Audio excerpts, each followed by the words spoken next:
매매를 할까 전세를 할까 고민하셨던 분들 있다 네. 하시면 이 경우에 전세를 하신 분들 입장에서는 상당히 지금 조금 큰 그죠 많지는 않을 그렇죠. 것 같은데 그럴 수도 있고 네. 그 다음에 우리가 조금 생각해 볼 건 뭐냐면 나중에 이제 이분들이 2년이 더 지나서 네. 지금이야 계약갱신 청구권을 쓴 분들은 어떻게든 지금 위기는 좀 모면하셨겠지만 과연 이게 내려올까 생각해 보면 그럴 것 같지는 않거든요. 네. 그럴 때는 상당한 준비가 필요하고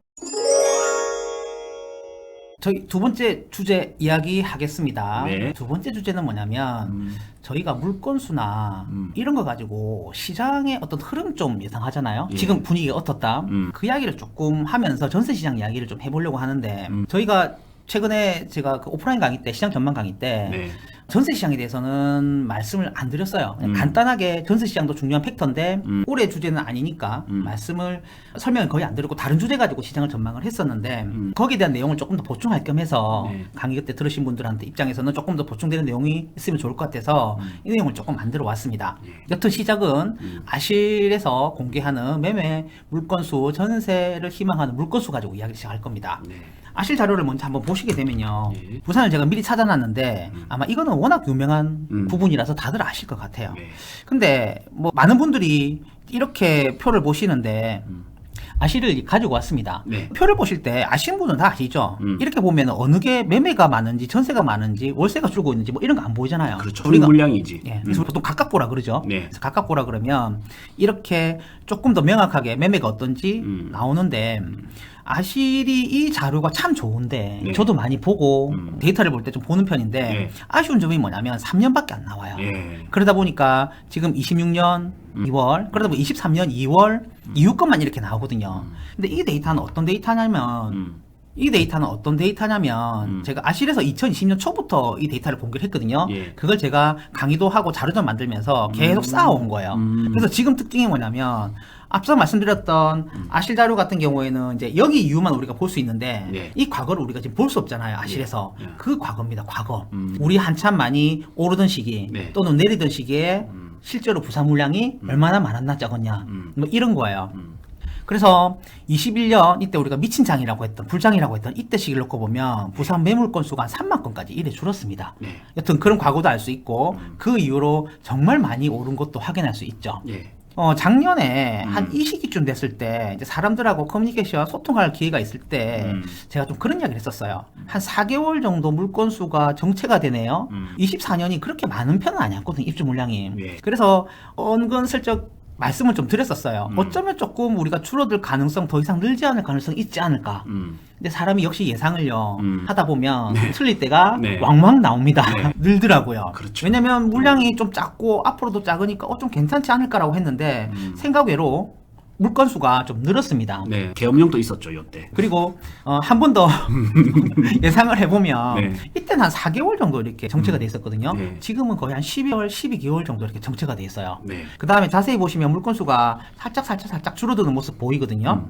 그리고 이때 비해서 25년, 26년 이렇게 되면 예전에 많았던 물량에 대한 적체, 그 에너지가 많이 소진했을 거란 말이에요. 예. 그래서 앞으로는 물건수가 조금 줄어들지 않을까? 뭐 이런 생각은 한번 해볼 수 있는 것 같아요. 네. 근데 기본적으로 봤을 때 우리가 과거 시장을 보면 이 정도 물량이었잖아요. 네. 근데 지금 이 정도 물량이잖아요. 그럼 줄어도 음. 예, 물량은 많다. 네. 아직 그래서 많다. 확실히 매도 시장에서 매매 물건만 놓고 보면 매매 시장이 정말 풀리는 건가? 약간의 좀 그런 의구심을 가질 수 있는 데이터이긴 합니다. 예. 근데 시장의 반전은 매매 물량보다는 전월세 물량이 있는 것 같아요. 그렇죠. 이미 뭐 고대장님이 전월세 물량 많이 줄었다. 네. 너무 자주 많이 보여주셨을 것 같은데, 네. 근데 제가 가져온 데이터에 뭐 참고할 부분은 뭐냐면 이제 과거 데이터가 나오는 거죠. 그러니까 2020년부터 위에 빨간색이 전세입니다. 그 다음에 밑에 주황색이 월세거든요. 그래서 전세 물량이랑 월세 물량이랑 이렇게 표시가 돼 있어요. 예. 지금 아실 자료를 보시면 아마 한 이 정도에서 끊길 거거든요. 예. 이 정도에서 끊길 건데 전세 물량이 가장 많을 때 18,000건을 넘어갔습니다.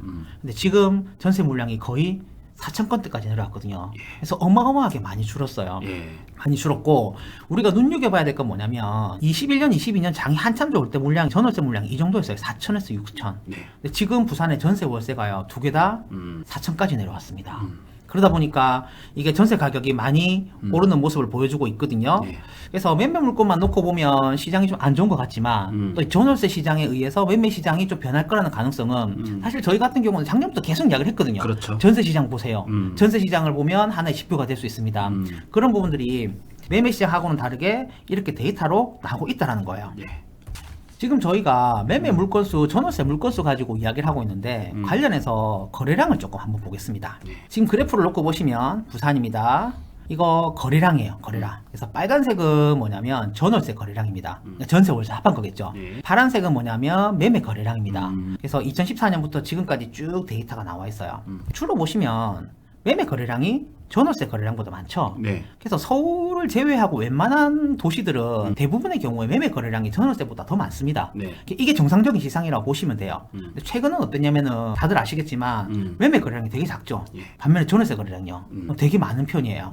어쨌든 시장이 조금은 비정상적으로 흘러가고 있다고 보시면 될 것 같고 근데 여기서 제가 하나 말씀드리고 싶은 건 뭐냐면 이런 거예요. 시장에 가보시면요. 여기 중간에 계신 분들이 있어요. 네. 어떤 의미냐면 전세로 갈까 매매로 갈까 고민하시는 분들. 네. 근데 그런 분들이 주로 최근 한 3년 동안은 어디로 갔냐면 전세 시장으로 가셨다 보시면 돼요. 예. 우리가 부산의 아파트 평균 거래량이 한 3,700, 3,800 기간에 좀 다르긴 달라요. 거기서 뭐 작게 보면 3,500, 많이 보면 4,000도 보는데 네. 그 정도 거래가 이렇게 4,000건 내외로 해서 되는 게 정상이란 말이에요. 예. 근데 여기는 매매가 그만큼 안 올랐잖아요. 이때 한참 적을 때 1,000몇 건. 그죠? 그 다음에 많이 올라봐야 2,000몇 건, 3,000건 이 정도거든요. 그래서 4,000보다 3,000 후반, 4,000보다 한참 모자랐단 말이에요. 예. 그럼 그 물건들이 거래량이 왜 줄었냐 보면 결국 이 경기에서 고민하시는 분들이 전월세 시장으로 저희는 갔다라고 추정을 해요. 그렇죠. 왜냐하면 시장이 너무 안 좋으니까 가격이 계속 떨어지니까 우리가 암만 실거주다 분들이라 그러더라도 가격이 떨어질 것 같은데 사는 거는 쉽지 않거든요. 그렇죠. 그런 경우에 특히 처음 매수할 때는 주로 전월세 시장으로 많이 넘어가시거든요. 네. 그러다 보니까 전월세 거래량이 굉장히 많고 그 다음에 매매 거래량은 반대로 작고 저는 이렇게 봅니다. 이런 현상에 의해서 어떻게 됐냐면 매매 물건은 정리가 안 돼서 계속 늘어났고 반면에 매매를 하셔야 되는 분마저 전월세 시장으로 들어오니까 전월세 물량은 확 줄었다고 보시면 될 것 같아요. 예. 적다 했지만 역대급이네요. 예, 상당히 음. 심각합니다. 그래서 조금 이따가 우리가 시세 변화도 보겠지만 그런 현상이고 근데 제가 시장을 봤을 때 조금 고민해 본 부분은 뭐냐면 그럼 매매와 전세를 오가는 분들이 애매하는 분들이 예. 여기 시장에 와 있어요. 전월세 시장에. 그리고 2014년과 비교하면 지금 거래량이 거의 2배거든요. 예. 근데 우리가 여기서 이 시기까지 거래량 아파트 수가 2배로 늘지는 않았어요. 그렇죠. 근데 거래량이 2배 늘었다는 거는 대부분의 분들이 전월세 시장으로 넘어갔다는 말인데 과연 여기 계신 분들이 영원히 전월세 시장에 계실까요? 그렇지는 않을 것 같아요. 그죠. 결국 그분들이 매매 시장으로 언젠가는 넘어올 텐데 경계를 타시는 분들이 예. 그게 넘어오는 에너지가 제가 봤을 때 상당히 긴 기간 동안 저는 좀 응축돼 있다고 봐요. 네. 어느 순간 보면 이분들이 한꺼번에 매매로 확 넘어올 거거든요. 네. 그럴 경우는 매매 시장이 생각보다 조금 더 활발해질 수 있습니다. 그래서 꽤 오랜 기간 동안 전세 시장이 너무 컸다. 부산시에서는 이런 거를 조금 정리를 해보셨으면 좋겠고 어쨌든 최근에 이렇게 전세 물건이 확 줄어들다 보니까 전세 가격이 굉장히 많이 올랐습니다. 그래서 가격이 오른 걸 또 그냥 제 방식으로 표현해 보면 이 그래프가 나옵니다. 이 자료가 뭐냐면 2011년부터 자료를 만든 건데 여기 보면 2011년에 점 하나 찍혀 있죠. 예. 첫 번째 점은 2011년 1월입니다. 1월에 전세 거래된 거 있죠. 부산에서 전용 84제곱미터. 네. 84제곱미터 시거래된 걸 전부 다운받아가지고 평균값 된 거예요. 평균값. 그때 당시에 평균값이 얼마 정도 나왔냐면 1억 5천이 조금 넘었어요. 이게 전세 가격인 거죠. 전세 가격입니다. 네. 전세 보증금 가격. 월세는 빼버리고. 음. 그게 계속 올랐죠. 예. 그래서 뭐 시장이 오를 때도 있고 내릴 때도 있고 변동폭이 클 때도 있습니다. 네. 근데 결국은 이렇게 올랐는데 최근에 이거 올라가는 거 보이세요? 와. 이제는 평균 가격을 계산을 하게 되면 3억 5천까지 올라갑니다. 예. 저희가 옛날에 생각을 해보면 2014년에 평당 1,000에 분양하면 미쳤다 그랬거든요. 부산에서. 근데 이제는요. 평균 전세 가격이 그만이 올라왔어요. 네. 10년이 지나면서. 그래서 어쨌든 쭉 우상향하는 모습도 볼 수 있고 최근에 급하게 올라가는 모습도 볼 수 있고 하나 자료를 더 만들었습니다. 5구제곱미터 24평도 왜냐면 많은 분들이 찾으시니까. 예. 2011년 당시에 한 1억 2천, 3천 이 정도 됐거든요. 그게 지금 얼마까지 올랐냐면 거의 2배 가까이 올라왔어요. 2억 3, 4천까지. 그리고 최근에 급하게 올라간 모습을 볼 수 있고 다르게 이야기하면 이런 현상이 왜 일어났냐고 보면 물건 수가 너무 줄어들고 전세 시장에서 너무 경쟁을 하는 거죠. 전세 시장에서. 네. 그러다 보니까 전세 가격이 굉장히 급하게 오르는 모습을 확인할 수 있는데 이거를 저희가 물건 수하고 제가 같이 그래프를 좀 그려봤어요. 예. 그럼 다시 정리할게요. 여기는 34평 부산의 전세 거래 가격 평균입니다. 예. 그다음 이건 24평. 그다음에 맨 아래에 있는 거는 물건수, 전세 물건수. 그래서 전세 물건수가 한 5,000건 정도 내려왔을 때 보면 34평 가격이 급격하게 올라가기 시작합니다. 예. 근데 대신에 여기 한 4,000건, 5,000건에 급격하게 올라갔다고 해서 4,000에서 5,000이면은 막 전세 가격이 급격하게 올라가는 공식은 아니에요. 네. 왜냐면 상황에 따라서 달라질 수 있으니까. 그렇죠. 어쨌든 이번 같은 경우에는 이 수준에 내려왔을 때 가격이 급격하게 올라가는 거고 네. 가격의 변화를 놓고 보면 24평보다는 34평이 좀 빨리 움직였던 것 같아요. 지금 가격을 놓고 보면. 네. 그래서 약간 유출을 해보면 34평이 먼저 움직이고 34평 가격이 부담이 되게 되면 결국은 또 24평을 생각해 볼 수 없거든요. 네. 그럼 24평으로 쏠리면서 24평도 조금 올랐나? 뭐 이런 상상을 한번 해봅니다. 음. 물론 이 전세 계약하신 분들한테 다 물어볼 수는 없으니까 타이밍상 놓고 보면 이번에는 34평이 조금 빨랐다라는 거고 어쨌든 물건수에 의해서 부산의 전세 시장이 굉장히 올라가는 모습들 저희가 확인할 수 있어요. 네. 근데 이 전세 가격이 올랐다라는 거 이런 데이터 말고 이런 걸로도 조금 확인할 수 있습니다.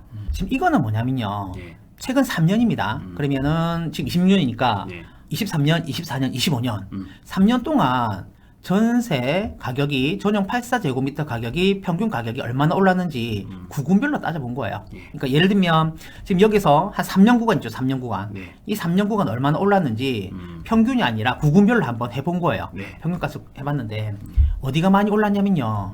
역시 수영구. 그 다음에 남구. 동래구, 연제구, 뻔한 데가 올랐습니다. 그러니까 우리 앞서서 첫 번째 주제 때 시장의 전반적인 이해가 더 중요하다고 말씀드렸잖아요. 그렇죠. 그래서 이 3년 동안 매매 가격이 오르는지 안 오르는지 우리는 애매했죠. 실제로 올랐지만 네. 그런 기간 동안 전세 가격은 이렇게 많이 올랐어요. 올랐고 의외의 곳은 어디냐면 해운대. 해운대는 확실히 상위권 시장이랑 하위권 시장은 완전히 분리되는 것 같아요. 그렇죠. 그러니까 평균값만 놓고 보면 조금 낮은 편이고 낮은 편이 아니에요. 중간 정도 되는 편이고 의외의 또 다코스는 어디였냐면 동구입니다. 동구. 그래서 동구가 시장이 상당히 재밌습니다. 시계열 자료가 다른 어느 지역보다도 동구가 은근슬쩍 좀 움직이는 모습들이 보이고요. 예. 여튼 이 정도까지 3년 동안 올랐다는 거예요. 그럼 강서구도 좀 올랐죠. 예. 강서구도 입주 물량이 많음에도 불구하고 올랐다. 근데 이건 3년 평균치라 그렇고 실제로 매년 결과를 내보면 23년에 많이 올랐어요. 강서구가. 24년이랑 25년은 조금씩 내렸습니다. 몇 백씩. 근데 3년 평균을 내다 보니까 올랐다는 거고 그래서 아마 실제 현장에서는요 최근에 좀 내렸는데 이렇게 말씀하실 수는 있어요. 그래서 3년 평균이었고 최근에 강서구는 조금 내렸고 입주 물량 워낙 많잖아요. 예. 그래서 약간의 좀 전세 가격은 보수적으로 보는 게 맞는 것 같고 그 다음에 여기 사상이나 북구 같은 경우는 가격이 얼마 안 올랐죠. 예. 근데 이거는 평균값이라는 거 참고하셔야 됩니다. 네. 사구에 지금 저희가 지표로 볼 수 있는 아파트가 제일 만만한 게 뭐냐면 사하역 힐스테이트예요. 네. 그런 아파트들 전세 가격 많이 올랐거든요. 그래서 나중에 사하구 힐스테이트는 그래프를 한번 보실 거고 여튼 부산이 이렇게 전세 가격이 쭉쭉 오른다라는 거 정리하시고 볼게요. 예. 우리가 아까 첫 번째 편에서 레전드 이야기 했었잖아요. 네. 그래서 랜드 자료 이제 두 번째 주제인데 연관이 있어서 전세 가격이 얼마나 올랐는지 강조하기 위해서 네. 자료를 하나 만들었는데 이거 한번 볼게요. 예. 레전드에 34평 여러 가지 타입이 있죠. 네. 시그니까 다 찍은 겁니다. 와. 다 찍었고 여튼 그래프를 한번 보겠습니다.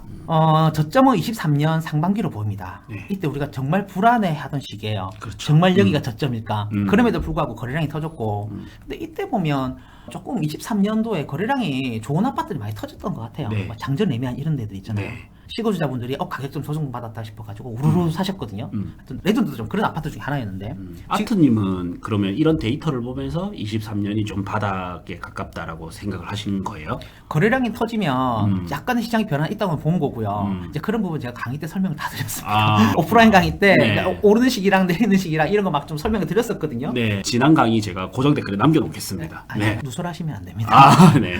여튼 그다음에 이제 여기 지지선을 만들었던 이유는 다른 근거는 있어요. 그 네. 시장 전망 강의 때 제가 설명을 다 드렸고 네. 여튼 여기 보면 지지선을 만들고 이렇게 약간 올라가는 모습 보입니다. 제가 봤을 때는 좀 매도하시는 분들이 심리적으로 너무 무너져서 금매가 좀 나왔던 것 같고 예. 이때 사신 분들은 본인 실력이셨던 운이 좋으셨던 뭐 축하드리고 여튼 시장은 지금 이렇게 올랐어요. 예. 최근에 매매 거래를 보시면 거래량이 좀 더 많아지면서 쑥 올라가죠. 예. 아마 고대장님이 올해죠. 아니, 올해가 아니겠네. 작년부터 사라고 말씀을 드렸을 추천을 많이 했을 아파트 같은데 네. 확실히 오른 모습이 보이고 지금은 8억 이상의 거래들이 이렇게 보입니다. 네. 그리고 또 반복해서 말씀드리지만 이게 한두 건이 아니기 때문에 네. 저희는 이 정도면 가격을 인정하는 게 맞는 것 같아요. 그렇죠. DIL이 좀 끌어주는 것 같으세요? 어떤 것 같으세요? 아무래도 좀 끌어주는 역할도 있고 예. 또 그 앞단에 대연 혁신이 끌어주는 것도 있고. 그죠? 네. 그래서 시장이 이렇게 연동되면서 네. 이렇게 같이 움직이는 것들이 있는데 어쨌든 이런 거래를 통해서 우리가 확인할 수 있는 건 뭐냐면 가격이 한 1억, 2억? 보수적으로 보면 1억 5천. 좀 이거 극단적으로 이야기하면 한 2억 정도까지 가격이 오른 모습이 보이는 거고 밑에 파란색 점들이 전세 실거래 가격이거든요. 네. 근데 얘네들도 생각보다 많이 올랐습니다. 똑같은 시기에 거래가 많거든요. 많은데 이때가 저희가 평균적인 어떤 거래라고 봐요. 네. 어쨌든 이걸 놓고 보면 최근에 거래 가격이 한 거의 5억 선까지 올라왔습니다. 네. 그 다음에 제가 밑에 점선으로 표시한 부분 있죠. 이거 전부 다 계약갱신 청구권 쓴 건들입니다. 우리가 정황상 이거는 계약갱신 청구권 썼다고 추정을 할 수 있지만 네. 또 데이터를 보다 보면 아닐 수도 있으니까 이거는 이 건들은 제가 확인 사살 다 들어갔습니다. 건 다 확인했고요. 그렇죠. 그래서 이 계약갱신 청구권 쓴 것들을 빼고 나면요 가격이 생각보다 대형롯데 레전드도 많이 올랐어요. 네. 근데 우리가 좀 유의 깊게 봐야 될 건 뭐냐면 이 상승폭이에요. 상승폭. 그러니까. 매매 가격도 이 정도인데 전세 가격이 조금 덜 올랐어요. 매매 네. 가격보다. 네. 굉장히 많이 올랐거든요. 예. 그러면 근데 애초 가격 대비 상승률을 따지면 전세가가 많이 오른 것 같아요. 그렇죠. 네. 아무래도 모수가 작으니까 예. 그렇게 되겠죠.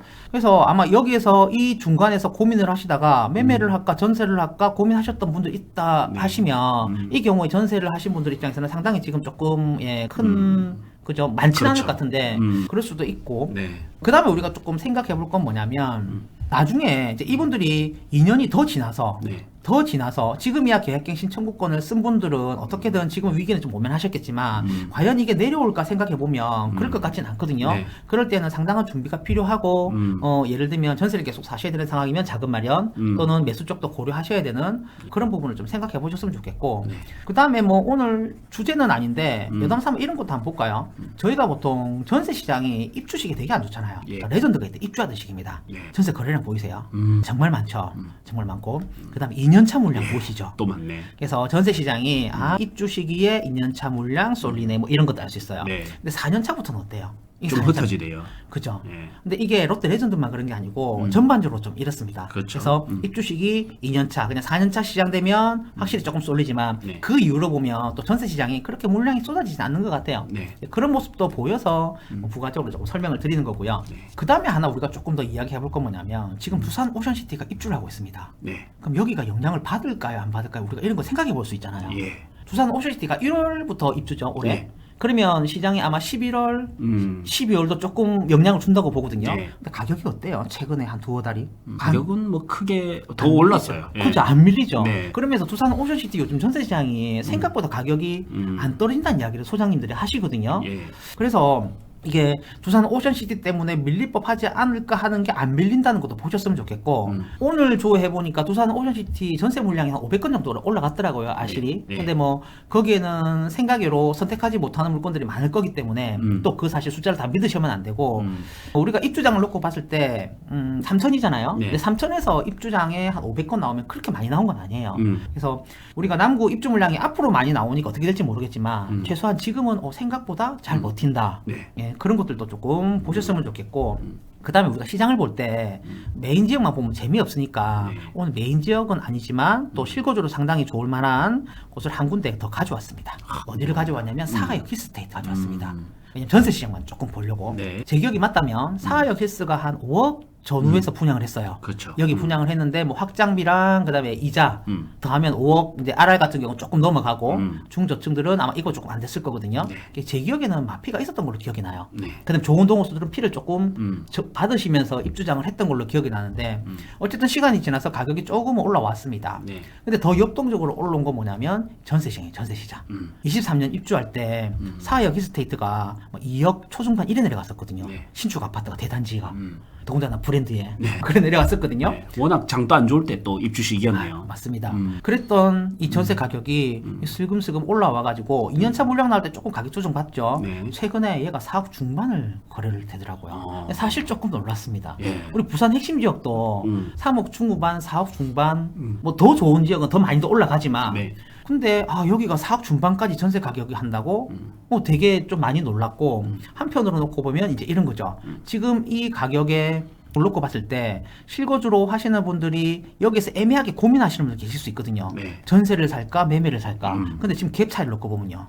전세가율이 굉장히 많이 붙었어요. 예. 전세가 많이 올라감으로 인해서. 어쨌든 이분들의 선택이 어떻게 될지는 모르겠지만 우리가 그 가격이 올랐다라는 게 일부 지역만 오른 게 아니라 부산 전체적으로 좀 많이 올랐다는 것도 감안해 보셨으면 좋겠고 근데 얘를 가져온 이유가 뭐냐면 4하고 평균이 420이라고 420이 다 오른 거 아닙니다. 계속 네. 반복해서 말씀드렸지만 그렇죠. 여기 평균값 대장 같은 아파트들은요 상승폭이 상당해요. 그렇죠. 여기면은 1억 거의 뭐 심하게 2억까지 올랐거든요. 그래서 전세 시장이 신축 중심으로 해가지고 굉장히 많이 올랐다라는 거고 그 다음에 하나 더 그래프가 있는데 사역 히스테이트입니다. 예. 차이는 뭐냐면 이거야. 제가 노란색으로 따로 표시를 했는데 이게 뭐냐면 계약갱신 청구권 쓴 것들이에요. 네. 그러니까 이때 계약을 하셨고 2년 뒤에 계약갱신 청구권을 많이 썼고 55건인가 그렇더라고요. 이분들 입장에서는 이제 선택의 기로가 2년 뒤에 올 것 같고 실질적으로 가격을 놓고 보시면 이렇게 올랐다를 좀 선명하게 보여드리기 위해서 사역 히스테이트도 가지고 왔습니다. 네. 사역 히스테이트 옆에 보게 되면 당리이고요. 네. 예, 분양할 거거든요. 그 아파트가 분양 가격이 얼마에 나오며 이 시장이 어떻게 움직이고 있는지 뭐 그런 거 참고하시려면 사역 히스테이트 보시면 될 것 같고 네. 또 개정 5구역도 이 단지도 크고 하다 보니까 정말 그 지역에 계신 분들 관심 많이 가지시거든요. 네. 그럼 이제 그런 분들 관심 있는 분들은 사역 히스테이트 시세도 계속 좀 추종을 하시면서 가격에 대한 평가를 좀 하셨으면 좋겠습니다. 네. 두 번째 주제 끝났습니다. 네. 전세 가격 제가 이 데이터 보면서 정말 흥미로웠던 게 아파트 시장은 이제 변동폭이 좀 낮잖아요. 주식이나 코인 대비. 그러니까 상승을 오랫동안 다지고 상승기가 오면 오랫동안 상승이 있고 예. 또 하락장이 오면 좀 긴 시간이 하락하고 예. 이게 저는 이제 건축에 대한 시간이 걸리니까 입주 물량 때문일 거라고 당연히 생각을 했거든요. 건축 예. 공사 기간이 필요하기 때문에. 맞습니다. 예. 근데 또 하나 저는 또 느낀 게 뭐냐면 이제 전세 기간 또 엄청 큰 역할을 하는 것 같아요. 예. 저희 상담에 이런 게 있어요. 예를 들어서 지금 26년 촬영 일자가 2월인데 26년 8월에 전세 만기인 분이 있단 말이에요. 예. 그러면 그분은 그냥 지금 사고 싶지만 마음은 예. 그냥 26년 8월을 몇 달을 기다려서 살 수밖에 없을 거 아니에요. 예, 맞아요. 그런 분들도 계실 거 아니에요. 예. 그러니까 시장 변화가 좀 더 변동폭이 작은 예. 것도 있구나라고 또 느꼈습니다. 최근에 이제 코인이나 뭐 주식 시장이 요동치던 연준 의장 때문에 요동치는 며칠이 있었는데 그렇죠. 예. 와, 그와 다르게 부동산 시장은 여전히 뜨겁거든요. 예. 그런 거 보면 이게 확실히 부동산은 자산의 역할도 있지만 실거주재 역할도 맞습니다. 있기 때문에 좀 다르게 봐야 된다. 더 한번 느껴졌습니다. 예. 중요한 내용은 A급지, B급지, C급지, D급지 나누는 겁니다. 네. 보통 우리가 이거 나눌 때 가격이나 또는 보통 가격으로 나누죠. 그렇죠. 예, 네. 보통 저희가 A급지, B급지, C급지, D급지 나눌 때 좀 가격이 중심이 되는 경우도 많거든요. 근데 물론 이제 가격도 참고는 하지만 그것보다는 조금 더 섬세하고 정밀한 데이터 가지고 급지를 구분해 드릴 겁니다. 그래서 뭐 저만의 방법이기도 하고 네. 결국 가격하고는 어느 정도 연동은 되지만 급지 구분을 통해서 시장이 돌아가는 원리도 알 수 있거든요. 네. 그래서 그런 내용까지 같이 해서 아마 급지 구분을 해드릴 거고 그 다음에 일부 지역에 대한 그 공간에 대한 이야기도 좀 할 거예요. 네. 그래서 지역 분석이라고 보시면 되겠네요. 이런 내용도 조금 추가가 될 거고 그래서 뭐 이미 두 번의 강의를 들으신 분은 아시겠지만 좀 저는 저만의 색깔이 있거든요. 예. 그래서 그런 섬세한 데이터, 정밀한 데이터를 가지고 정말 부산 아파트는 어떻게 구분하는 건 좋은지 그리고 내가 이거 한번 배워놓으면요 부산만 아니라 다른 지역도 조금 써먹을 수 있는 그런 기준이 될 거예요. 네. 단순하게 가격이 아니라서 그래서 그런 부분에 대해서 지금 강의를 준비하고 있거든요. 네. 그래서 혹시 뭐 관심이 있으시면 신청을 하시고 가능하면 오프라인이 저는 얼굴 보고 하니까 좋더라고요. 네. 이번에 강의장이 조금 넓어져서 네. 예, 오프라인 인원이 좀 많이 더 많이 할 올 수 수 있거든요. 있습니다. 그래서 가능하면 좀 오프라인으로 와주시면 더 감사할 것 같아요. 네. 지난번 강의는 이제 시장 전망이라서 어떻게 해야 되는지, 예. 사야 되는지, 팔아야 되는지 였다면 이번에는 어디를 가야 되는지 맞습니다. 라고 보시면 됩니다. 아, 예. 자, 우리 신규 강의는 고정 댓글 확인해 주시면 링크 남겨놓겠습니다.